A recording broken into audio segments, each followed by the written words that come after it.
मैंने बचपन में सुना था कि पैसा सब कुछ नहीं होता, लेकिन बहुत कुछ होता है। ये कहानी सच्ची और अच्छी है, थोड़ा ध्यान से समझिएगा। अगर आप पैसा कमाना चाहते हैं, अमीर बनना चाहते हैं, अमीर बने रहना चाहते हैं। रॉबर्ट टी कियोसाकी नाम के इंसान की कहानी है। जब 5th क्लास में पढ़ते थे, जिस स्कूल में पढ़ते थे, वहां देखते थे कि अमीरों के बच्चे आते थे, उनके माता पिता, उनके पेरेंट्स आते थे महंगी गाड़ी में उनको छोड़ने के लिए। उन बच्चों के पास में महंगे आइटम होते थे। रॉबर्ट के जो फादर थे वो एक टीचर थे, PhD होल्डर थे, अच्छी पढ़ाई की थी, लेकिन कम कमाते थे। रॉबर्ट ने कहा मेरे डैड तो पुअर डैड है। रॉबर्ट घर पर गए एक दिन स्कूल से परेशान होकर के, यही सोचते जा रहे थे कि मेरे पास में ये सब चीजें क्यों नहीं है, मेरे पापा कार से छोड़ने क्यों नहीं आते हैं। जाकर के पापा से कहा कि पापा अमीर कैसे बन सकते हैं। तो पापा ने कहा यूज योर हेड, अपना दिमाग चलाओ। छोटा बच्चा 5th क्लास का क्या करता, अपने दोस्त माइक के पास में गया और उससे कहा कि आओ थोड़ा पैसा कमाते हैं। आसपास के एरिया में जितना टूथपेस्ट था, जितनी वो टूथपेस्ट की ट्यूब होती वो थी खाली वाली, उसको लेकर के आए। स्टील का बर्तन गैस पर रखा, गर्म पानी जो था उबलने के लिए छोड़ दिया, उसमें उसको डाल दिया और कुछ कोशिश में लगे थे। रॉबर्ट के फादर, रियल फादर जो है, घर पर आते हैं तो देखते हैं कि बच्चे क्या कर रहे हैं। उन्होंने कहा क्या कर रहे हो? तो रॉबर्ट कहते हैं कि पापा हम मनी कॉइन्स बनाएंगे, इससे सिक्के बनाएंगे। वो हंसने लगते हैं और कहने लगते हैं कि ये इल्लीगल है, ये नहीं करना चाहिए। फिर रॉबर्ट को लेकर के बैठते हैं अलग से और कहते हैं बेटा तुमने उस दिन सवाल पूछा था कि अमीर कैसे बन सकते हैं। मैंने मेरी लाइफ में पैसे के बारे में सोचा ही नहीं, एक नौकरी के बारे में सोचा, नौकरी करता रहा। पैसा ज्यादा कैसे कमा सकते हैं तो ख्याल ही नहीं आया। तुम्हारा जो दोस्त है माइक, उसके फादर बिजनेसमैन है। माना वो सिर्फ 8वीं पास है, मेरी तरह इतनी उन्होंने पढ़ाई नहीं की, सिर्फ 8वीं पास है, लेकिन वो तुम्हें बता सकते हैं कि अमीर कैसे बनते हैं। 9 साल का बच्चा माइक के डैड के पास जाता है, जिन्हें कहता है रिच डैड, और उनसे समझना शुरू करता है। कहानी की शुरुआत होती है, 30 साल तक समझता है, फाइनेंशियल जो एजुकेशन है वो उसे मिलती है और कमाल करके दिखाता है। रॉबर्ट टी कियोसाकी, जिनकी किताब है रिच डैड पुअर डैड, उसकी समरी आपको समझाने का प्रयास कर रहा हूं इस छोटे से वीडियो में। लर्निंग सीरीज आप देख रहे हैं, सीखोगे नहीं तो जीतोगे कैसे। मेरा नाम है आरजे कार्तिक। इससे पहले कि क्या सीखना चाहिए rich dad poor dad book से, मैं आपको बताना चाहता हूं कि जो इसके ऑथर हैं रॉबर्ट टी कियोसाकी, उन्होंने इस बुक में ये भी बताने की कोशिश की कि मेरे जो फादर थे, यानी कि जिनको वो रिच डैड कह रहे हैं, यानी कि दोस्त के फादर, और पुअर डैड यानी कि उनके रियल फादर, उनकी सोच में कितना डिफरेंस था। बचपन में वो बोलते हैं कि मैं सोचा करता था, कंफ्यूजन था, क्योंकि मैं छोटा था, मैं समझ नहीं आता क्या करें। रिच डैड की सुननी चाहिए, पुअर डैड की सुननी चाहिए, क्योंकि पैसों के बारे में दोनों का जो एटीट्यूड था, जो पर्सपेक्टिव था, वो बिल्कुल डिफरेंट था। हालांकि दोनों ही चाहते थे कि रॉबर्ट लाइफ में ग्रो करे। उनके पुअर डैड यानी कि रियल डैड जो थे वो ये कहते थे कि हम ये नहीं ले सकते हैं, हम वो नहीं ले सकते हैं, लेकिन जो रिच डैड थे उन्होंने ये लाइन कभी कही नहीं। जो पुअर डैड थे वो कभी भी डिनर टेबल पर डिस्कस करना पसंद नहीं करते थे पैसे के बारे में, लेकिन रिच डैड जो थे वो पैसे के बारे में डिस्कस करते रहते थे। जो रिच डैड थे वो ये कहते थे कि तुम्हें अपने आप से पूछना चाहिए, मान लो तुम्हें कोई चीज पसंद आ गई तो तुम्हें अपने आप से पूछना चाहिए कि इस चीज को कैसे ले सकते हैं। कई बार हम ये सोचते हैं कि तो मेरे बस की बात नहीं है और दिमाग को वहीं पर स्टॉप कर देते हैं, दिमाग उस बारे में सोचना ही बंद कर देता है, फाइल क्लोज हो जाती है। लेकिन अगर आप रिच डैड की बात माने, उनकी बात को फॉलो करें, तो वो कहते हैं कि आपको अपनी ब्रेन को काम पर लगाना चाहिए कि इस चीज को कैसे खरीदा जा सकता है। जैसे ही आप दिमाग को ये कहते हैं, दिमाग अपना काम करना शुरू कर देता है, ब्रेन की एक्सरसाइज होना जो है वो शुरू हो जाती है। इसलिए आप हमेशा अपने दिमाग को एक्टिव रखना चाहिए। पुअर डैड का ये मानना था कि रिस्क नहीं लेनी चाहिए, और रिच डैड ये कहते हैं कि रिस्क को मैनेज करना आना चाहिए। एक टर्म है कैलकुलेटिव रिस्क, वो लेनी चाहिए। पुअर डैड कहते थे कि बहुत सारी पढ़ाई करो, डिग्री लो, एक सिक्योर्ड जॉब करो। रिच डैड कहते थे कि पढ़ाई करो और पैसा कैसे काम करता है वो सीखो। पैसे के लिए काम मत करो, बल्कि उस पैसे को काम पर लगाना शुरू करो। तो 19 साल की उम्र में रॉबर्ट यानी कि इस बुक के जो ऑथर हैं वो डिसाइड कर लेते हैं कि रिच डैड की सुनेंगे, पैसों के बारे में सीखेंगे और लाइफ में ग्रो करते जाएंगे। अब क्या सीखने समझने वाली बात है, आइए उसके बारे में बात करते हैं। रिच डैड जो है वो ये कहते थे कि आप कितना पैसा कमा रहे हैं ये इंपॉर्टेंट नहीं है, इंपॉर्टेंट ये है कि आप कितना पैसा बचा रहे हैं। बहुत सारे लोगों को ये पता ही नहीं होता है। आपने देखा है वो सेलिब्रिटीज, वो सिंगर्स, वो एक्टर्स जो कि एक समय में बहुत अमीर थे, करोड़ों में कमाई कर रहे थे, लेकिन एक समय के बाद में उनके पास में कुछ बचता नहीं है, वो बैंकरप्ट हो जाते हैं, गरीब हो जाते हैं। जो एक महंगी लाइफस्टाइल मैनेज कर रहे थे, कुछ भी नहीं बचता है, क्योंकि वो फाइनेंशियली नॉलेज नहीं गेन कर पाए, अपने पैसे को मैनेज नहीं कर पाए और अमीर नहीं बने रहे। Rich dad poor dad book जो है आपको यही सिखाती है कि अमीर बनना और अमीर बने रहना दोनों में बहुत सारा अंतर होता है। अगर आप थोड़ा समझना चाहते हैं, इस कैश फ्लो को समझना चाहते हैं, तो सबसे पहले आपको एसेट के बारे में, लायबिलिटीज के बारे में समझना होगा।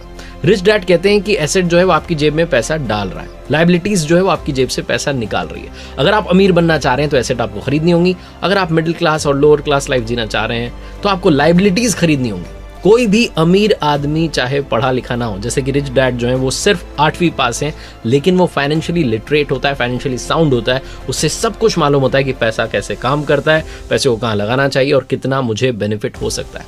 हर आदमी की लाइफ में एक इनकम स्टेटमेंट, बैलेंस शीट और कैश फ्लो होता है।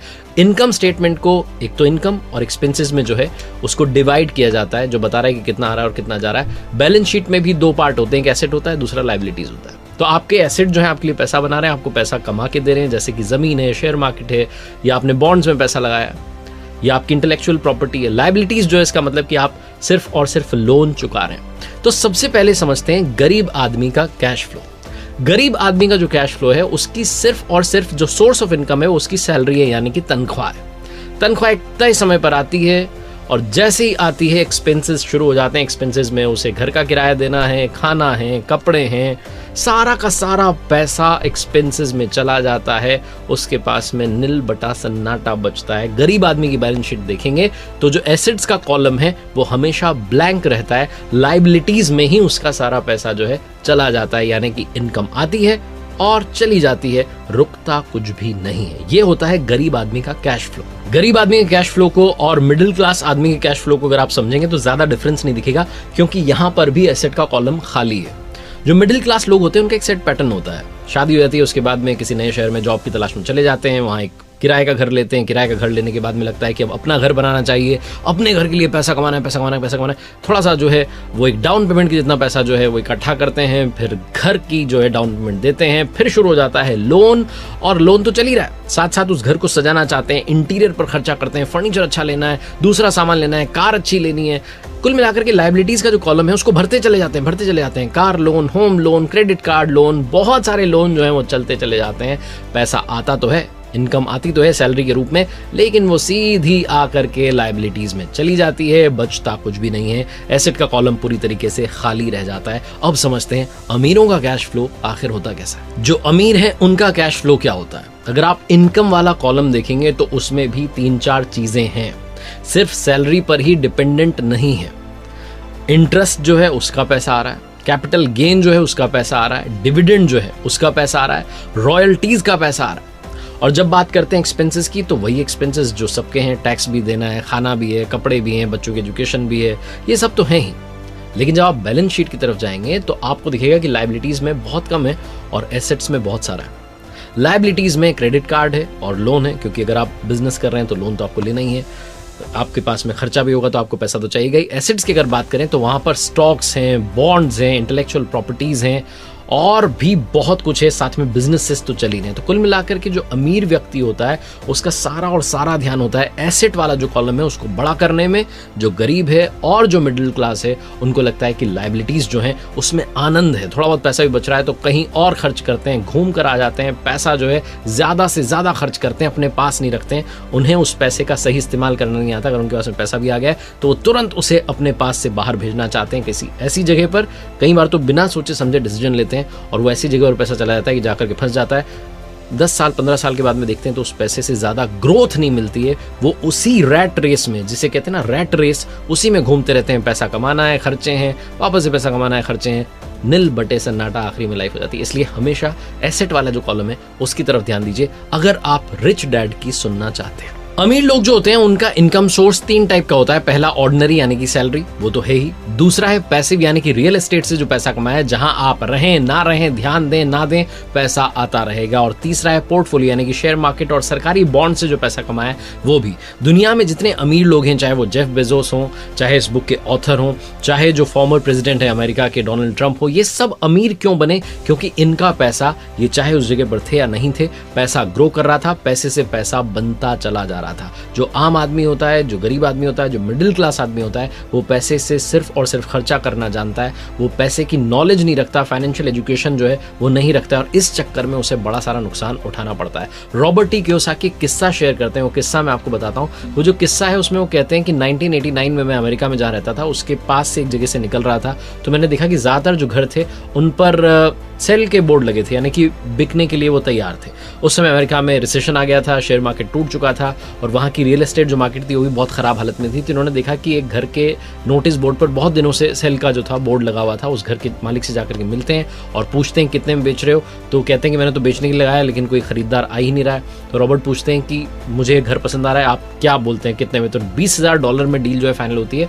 रॉबर्ट उस घर में किराएदार रख देते हैं, 2 साल तक किराएदार वहां रहते हैं। तब तक रियल एस्टेट का जो मार्केट था वो वापस से बूम पर आता है, वापस से ग्रो करने लगता है, और उस जगह की वैल्यू बढ़ जाती है। रॉबर्ट 2 साल के बाद में $95,000 में उसे बेच देते हैं, बहुत सारा प्रॉफिट भी होता है, और 2 साल में जब तक वो जगह वहां थी तब तक किराएदार रख करके वो पैसा भी बना लेते हैं। कुल मिलाकर के कहने का मतलब ये है कि पैसे से पैसा बन सकता है। ये जो रियल एस्टेट का जो बिजनेस है, ये रॉबर्ट टी कियोसाकी को समझ में आ गया और वो लाइफ में ग्रो करते चले गए। मैकडॉनल्ड्स की बात करें तो मैकडॉनल्ड्स सिर्फ बर्गर बेचकर के पैसा नहीं कमा रहा है, मैकडॉनल्ड्स जो है वो पैसा कमा रहा है रियल एस्टेट में इन्वेस्टमेंट की वजह से भी, क्योंकि आज उनके पास में पूरी दुनिया में बहुत सारी रियल एस्टेट की प्रॉपर्टीज हैं। रिच डैड पुअर डैड में 3 कमाल की बातें बताई गई हैं। सबसे पहली, अर्निंग पर नहीं लर्निंग पर ध्यान दीजिए, क्योंकि लर्निंग यानी कि सीखना जीवन की प्रक्रिया है और ये अनंत तक चलती चली जाती है। आप जितना सीखेंगे उतना कम है। फाइनेंशियल लर्निंग बहुत इंपॉर्टेंट है, क्योंकि गलतियां होती रहेंगी,